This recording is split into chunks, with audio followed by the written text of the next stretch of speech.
My first guest tonight is an Academy Award-winning actor who has appeared in over 40 films, including The Deer Hunter, True Romance, and Sleepy Hollow. His latest, The Opportunists, opens August 11th in select cities. Please welcome very cool guy, Christopher Walken.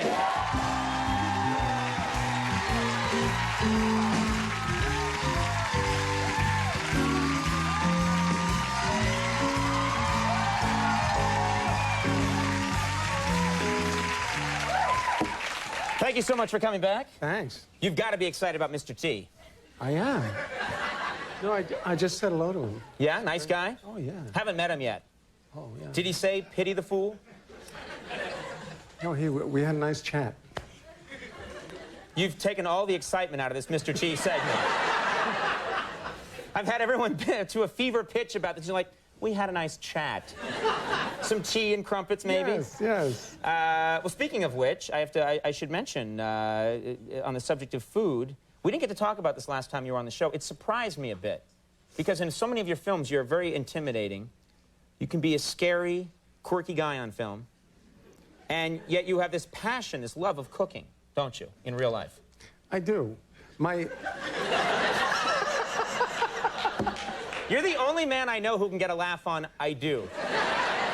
My father had a bakery. I grew up around cooking, and I do like to cook.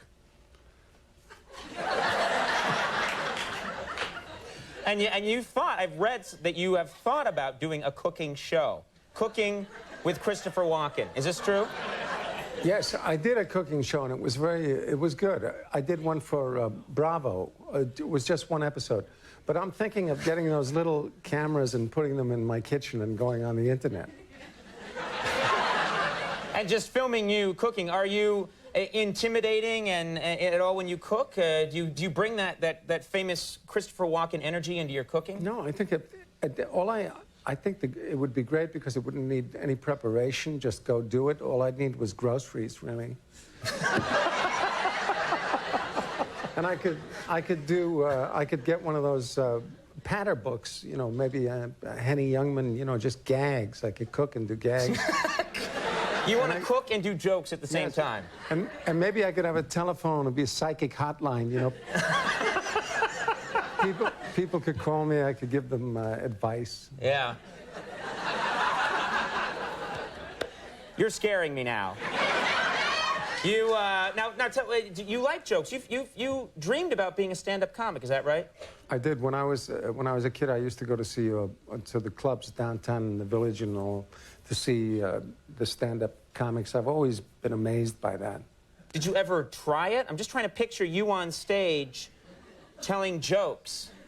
I haven't. I'd have to have a lot of good jokes. Maybe somebody out there can send them. Trust me, I wish I knew these people, yeah. I've seen it, you know, I've seen Rodney Dangerfield and Henny Youngman and people stand there for an hour and just tell jokes, and it's wonderful. Now, do you have a joke in mind? Let's see. Mind? Yeah, maybe you have a joke and we could hear you. I want to hear Chris Walken tell a joke. Do you have one?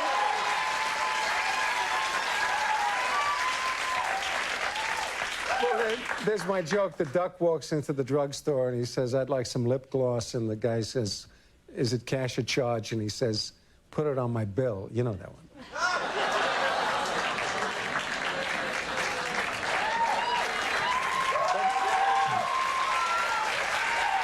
That was good. If I did so far, that's the biggest laugh tonight. If I did a cooking show, I could say things like, you know, like, "Mamma mia, that's a spicy meatball," you know. While holding a cup of water? That would be a pretty surreal show. Now, people love to imitate you. People love to imitate your way of speaking. And I understand that you actually, even going back to the time when you were a child, you had a lifelong battle against punctuation. I did. You don't believe in punctuation. Well, not for me. You don't like commas? You don't like periods? Maybe it was the way it was taught when I was a kid. I don't know, but I remember grammar school. You know, you learned how to sentences and things, and it was always where to put the period and the comma and stuff, and especially capitals. You know, what was capitalized and what was small. And I just refuse to do that to this day.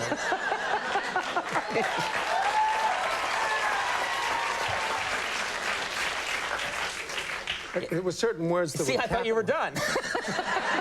I went to go in, but no, there was more. Right. Certain words, it's just... You know, capitalized or made small. You know, it's arbitrary to me, and I would just avoid it. You just avoid it. Because sometimes I know that you give readings to things in movies that are just so unique. No one else could give a reading like that. Well, you have to cross that stuff out. In movies, in scripts, sometimes it says, you know, you'll have a line, I don't know, whatever it is, and it says, he says wistfully, or he says happily, or he laughs, and I always cross that out. It seems to be working for you. It's very captivating. Now, speaking of the world of film and the world of television, your wife, Georgianne, am I pronouncing it correctly? Yes. Georgianne, I didn't know this, but she's the woman that casts the TV show The Sopranos, which everyone says is the greatest casting done for TV in a long time. Yeah, it's wonderful. So, have you ever said to her, get me a part on The Sopranos? Because we were thinking about it, you would make a great sort of Irish Westie, you know, a member of an Irish gang on the West Side. Wouldn't you be terrific doing that?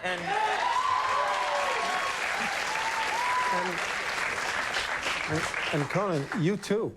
I could be in it too? Definitely. As what, as Corky, your pal? We could be partners. You know that You'd be like, let's go kill some people, and I'd be like, yeah, let's go kill people. I give a thumbs up, you know? But you know the thing that you do with your scalp?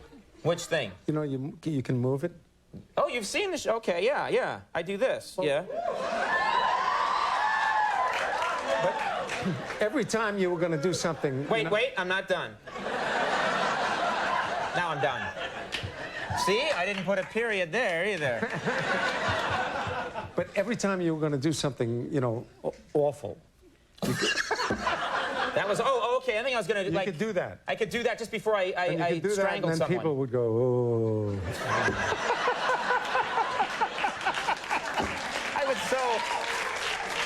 Wow, that would really ruin a show everyone loves, The Sopranos. Now, you have a new movie out, The Opportunists. Yes. What can you tell us about this film? You play a criminal in this film. Well, or not. He's a safe cracker. It's a kind of victimless crime. No, it's not a victimless crime. What about the guy who owns the safe with all the money in it? But yeah, that's the hitch.